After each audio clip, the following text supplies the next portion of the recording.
வணக்கம் நண்பர்களே. பாடம் 7 ஒன்றிய அரசு, மாநில அரசு மற்றும் உள்ளாட்சி அரசு union state and local government. இந்தியாவில் அரசு எவ்வாறு செயல்படுகிறது என்று நீங்கள் எப்போதாவது சிந்தித்திருக்கிறீர்களா? நமது நாட்டில் அனைத்து பணிகளையும் ஒரே அரசாங்கம் மட்டும் செய்வதில்லை. இந்தியா மிகப்பெரிய நாடாக இருப்பதால் நிர்வாகம் பல்வேறு நிலைகளாக பிரிக்கப்பட்டுள்ளது. இந்தியாவில் முக்கியமாக 3 நிலை அரசுகள் உள்ளன. ஒன்றிய அரசு யூனியன் கவர்ன்மெண்ட், மாநில அரசு ஸ்டேட் கவர்ன்மெண்ட், உள்ளாட்சி அரசு லோக்கல் கவர்ன்மெண்ட். இந்த 3 அரசுகளும் எவ்வாறு செயல்படுகின்றன என்பதை இந்த பாடத்தில் எளிமையாக புரிந்து கொள்வோம். ஒன்றிய அரசு யூனியன் கவர்ன்மெண்ட். முதலில் ஒன்றிய அரசு பற்றி பார்ப்போம். ஒன்றிய அரசு என்பது முழு இந்திய நாட்டையும் நிர்வகிக்கும் தேசிய அளவிலான அரசு ஆகும். இதன் நிர்வாக மையம் புதுதில்லியில் அமைந்துள்ளது. ஒன்றிய அரசின் முக்கிய அமைப்புகள் குடியரசுத் தலைவர், பிரதமர், அமைச்சரவை, நாடாளுமன்றம் ஆகியவை.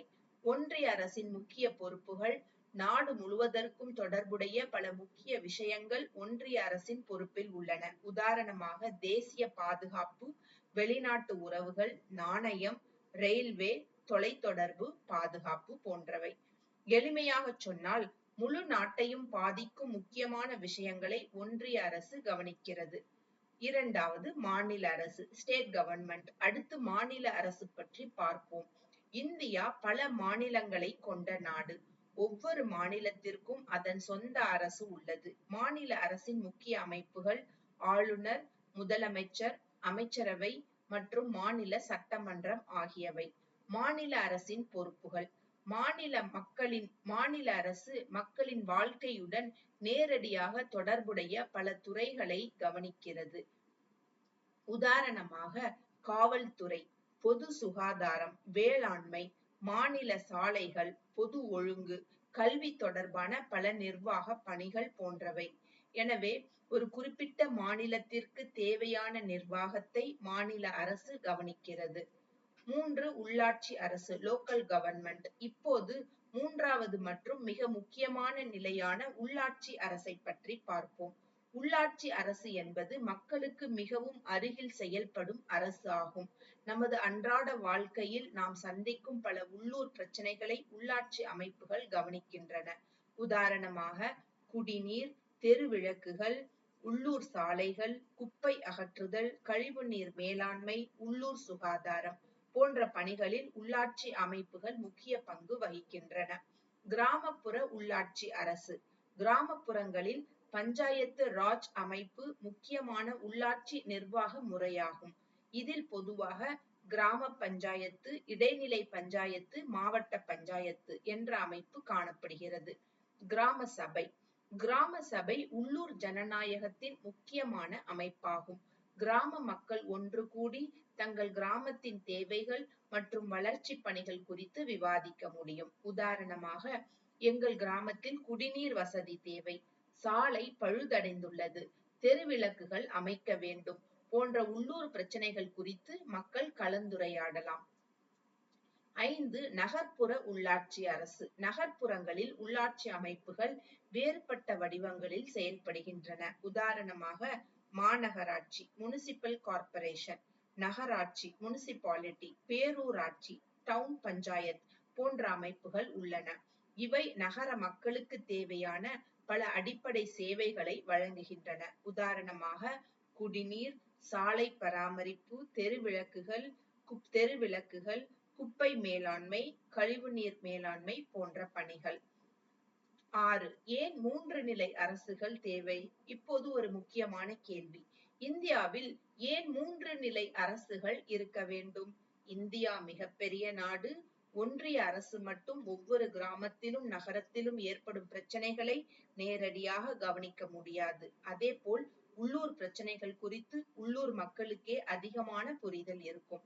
எனவே ஒன்றிய அரசு தேசிய அளவில், மாநில அரசு மாநில அளவில், உள்ளாட்சி அரசு உள்ளூர் அளவில் என்ற அதிகாரங்களும் பொறுப்புகளும் பகிர்ந்து அளிக்கப்பட்டுள்ளன. 7 அதிகார பகிர்வு டிவிஷன் ஆஃப் பவர்ஸ். இந்திய அரசியலமைப்பில் ஒன்றிய அரசுக்கும் மாநில அரசுகளுக்கும் இடையிலான அதிகாரங்கள் முக்கியமாக 3 பட்டியல்களாக பிரிக்கப்பட்டுள்ளன. ஒன்றிய பட்டியல் யூனியன் லிஸ்ட். தேசிய முக்கியத்துவம் வாய்ந்த விஷயங்கள் இதில் அடங்குகின்றன. உதாரணம் பாதுகாப்பு, வெளிநாட்டு உறவுகள், நாணயம் போன்றவை. மாநில பட்டியல் ஸ்டேட் லிஸ்ட். மாநில அளவில் முக்கியமான விஷயங்கள் இதில் அடங்குகின்றன. உதாரணம் காவல்துறை, பொது ஒழுங்கு, வேளாண்மை போன்றவை. ஒருங்கிணைந்த பட்டியல் கன்கரண்ட் லிஸ்ட். இந்த பட்டியலில் உள்ள சில விஷயங்களில் ஒன்றிய அரசும் மாநில அரசும் சட்டம் இயற்ற முடியும். இதனால் இந்திய அரசியலமைப்பு அதிகாரங்களை தெளிவாக பகிர்ந்து நிர்வாகத்தை ஒழுங்குபடுத்துகிறது. ஒரு எளிய உதாரணம், ஒரு கிராமத்தில் தெருவிளக்கு வேலை செய்யவில்லை என்றால் என்று வைத்துக் கொள்வோம். இது உள்ளூர் பிரச்சனை. எனவே உள்ளாட்சி அமைப்பு இதை கவனிக்கலாம். அதே கிராமத்தில் மாநில அளவில் செயல்படுத்த வேண்டிய ஒரு பெரிய திட்டம் இருந்தால் மாநில அரசு முக்கிய பங்கு வகிக்கலாம். ஆனால் நாட்டின் பாதுகாப்பு தொடர்பான பிரச்சனை என்றால் அது ஒன்றிய அரசின் முக்கிய பொறுப்பாக இருக்கும். இதிலிருந்து நாம் புரிந்து கொள்ள வேண்டியது பிரச்சனையின் அளவுக்கு ஏற்ப உரிய அரசு செயல்படுகிறது. 3 நிலை அரசுகளின் முக்கியத்துவம். இந்த 3 நிலை அரசுகளும் ஜனநாயகத்தை வலுப்படுத்துகின்றன. ஒன்றிய அரசு முழு நாட்டின் நிர்வாகத்தை கவனிக்கிறது. மாநில அரசு மாநிலத்தின் நிர்வாகத்தை கவனிக்கிறது. உள்ளாட்சி அரசு மக்களின் அன்றாட உள்ளூர் தேவைகளை கவனிக்கிறது. இதனால் நிர்வாகம் மக்களுக்கு நெருக்கமாகிறது.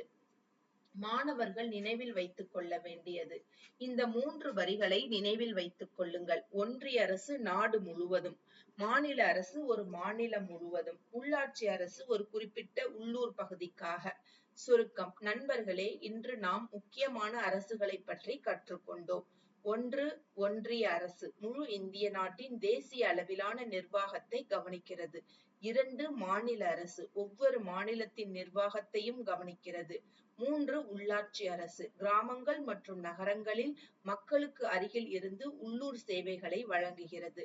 இந்த 3 நிலைகளும் ஒன்றுக்கொன்று இணைந்து செயல்படுவதன் மூலம் இந்திய ஜனநாயகமும் நிர்வாகமும் சிறப்பாக இயங்குகின்றன. முடிவுரை.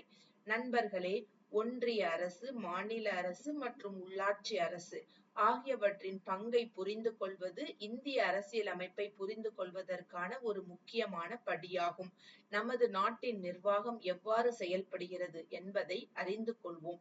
நமது உரிமைகளையும் கடமைகளையும் புரிந்து கொண்டு பொறுப்பான குடிமக்களாக இருப்போம். இந்த காணொளி உங்களுக்கு பயனுள்ளதாக இருந்தால் லைக், ஷேர் மற்றும் சப்ஸ்கிரைப் செய்ய மறக்காதீர்கள். நன்றி, வணக்கம். மீண்டும் இணைந்திருங்கள். அடுத்த காணொளியில் சந்திப்போம்.